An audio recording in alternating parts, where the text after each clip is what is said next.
Assalamualaikum warahmatullahi wabarakatuh. Izinkan saya berbagi mengenai proteksi berlapis untuk si paling dinamis. Sekilas tentang perencanaan keuangan sederhana ya. Berdasarkan survei, ada 3 tahapan dalam perjalanan finansial kita. Saat kita miliki income, kita kelola income-nya dan kita lipat gandakan. Bagaimana Anda mengelola income? Ada cara pertama, ada juga cara kedua ya. Namun pintar kelola uang pun ternyata nggak cukup. Berikut ada beberapa cerita mengenai selebritis di Indonesia. Ada komedian senior yang terkena sakit kanker payudara. Beliau terpaksa harus menjual 2 buah rumahnya untuk biaya berobat dan kebutuhan hidup. Juga ada di sini cerita artis senior penyanyi yang memiliki putri tunggal dan sakit leukemia, terpaksa harus menjual aset apartemen dan rumahnya, dan juga mobil. Nah, ternyata dampak dari risiko yang ditakuti oleh manusia adalah hilangnya kemampuan menghasilkan uang atau kehilangan produktivitas. Tingkat kehilangan produktivitas, kalau kita lihat nih dari jangka waktu lamanya, ada yang sifatnya sementara, kemudian lama, dan juga selamanya. Kalau kehilangan produktivitas sementara karena sakit opname ya, nggak bisa bekerja, perlu biaya berobat, solusinya di sini ada asuransi kesehatan.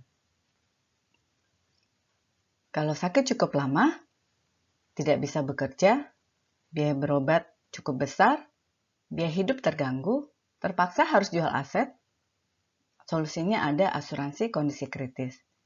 Kalau kehilangan produktivitas lamanya, artinya tutup usia ya di sini. Penghasilan sudah pasti hilang, terjadi transfer harta maupun mungkin transfer hutang, dan solusinya ada asuransi jiwa.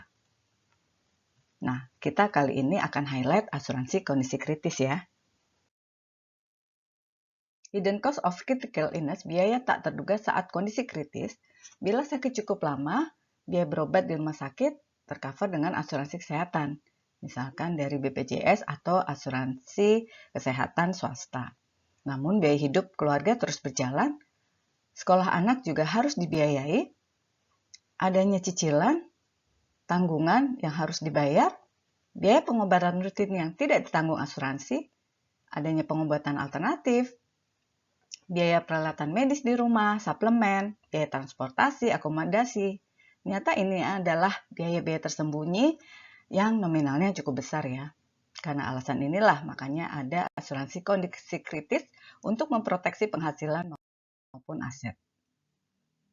Kabar baiknya, Prudential meluncurkan Pro Critical Amanah di bulan Oktober 2024. Kita lihat simulasi di sini ya, seseorang berusia 30 tahun memiliki proteksi bernilai 1 miliar, hanya perlu menyisihkan premi sebesar 1,4 juta per bulan selama masa bayar 10 tahun saja. Masa perlindungan jiwa hingga usia 120 tahun, dan masa perlindungan kondisi kritis sampai dengan usia 85 tahun. Manfaat dari produk ini, bila terdiagnosa kondisi kritis tahap awal, maka cair santunan sebesar 25% atau 250 juta, dan langsung stop premi atau bebas pembayaran premi lanjutannya. Bila ada kondisi harus menjalani tindakan angioplasti, maka cair santunan sebesar 10% atau 100 juta, terdiagnosa kondisi kritis tahap akhir, cair santunan sebesar 100% atau 1 miliar. Bila sehat hingga usia 85 tahun, maka produk ini akan terus berjalan dan perlindungan jiwa hingga usia 120 tahun atau nasabah tutup usia, maka cair santunan sebesar 100% atau 1 miliar. Jadi kapan sih waktu yang paling tepat untuk memiliki proteksi income? Yaitu di saat kita dalam kondisi sehat-sehat saja atau baik-baik saja.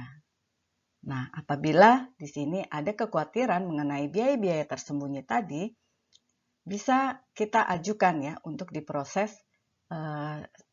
sedini mungkin, ya. Dan di sini juga kita tentunya tahu ya bahwa asuransi hanya bisa dibeli oleh kesehatan.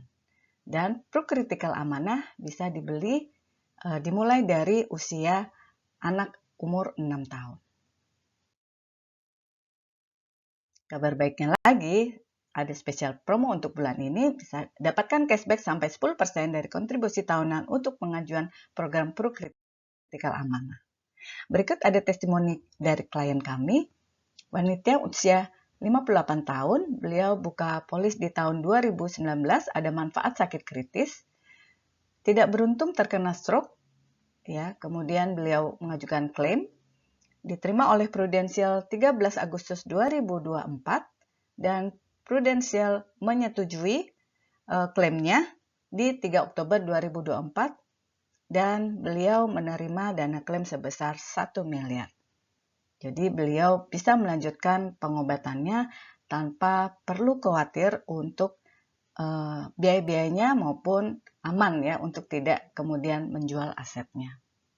Demikian yang saya bisa sharing kali ini, semoga dapat manfaat dan apabila ada diskusi lebih lanjut boleh menghubungi saya. Terima kasih. Wassalamualaikum warahmatullahi wabarakatuh.